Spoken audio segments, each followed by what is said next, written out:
எத்தனை பேர் நம்ம ஊழியங்களுக்காக ஜெபிக்கிறீங்க? எத்தனை பேர் உங்களுடைய ஊழியக்காரருக்காக ஜெபிக்கிறீங்க? எத்தனை பேர் நம்மளுடைய சபை மக்களுக்காக ஜெபிக்கிறீங்க? எத்தனை பேர் நம்ம ஊர் மக்களுக்காக ஜெபிக்கிறீங்க? எத்தனை பேர் நம்மளுடைய முதலமைச்சருக்காக ஜெபிக்கிறீங்க? எத்தனை பேர் நம்மளுடைய பிரதமருக்காக ஜெபிக்கிறீங்க?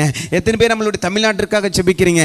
எத்தனை பேர் கன்னியாகுமரி முதல் இமயமலை இருக்கிற நம்மளுடைய இந்திய தேசத்து மக்களுக்காக எத்தனை பேர் நீங்கள் கண்ணீரோடு ஜெபிக்கிறீங்க?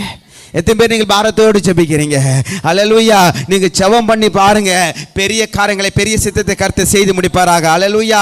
இப்படி அவர்கள் ஜெபம் பண்ணும்போது என்ன நடந்தது பாருங்க. அடுத்த வசனமே, அவர்கள் ஜெபம் பண்ணின போது அவர்கள் கூடி இருந்த இடம் அசைந்தது. அவர்கள் கூடி இருந்த இடம் அசைந்தது. எப்படி அசைந்தது?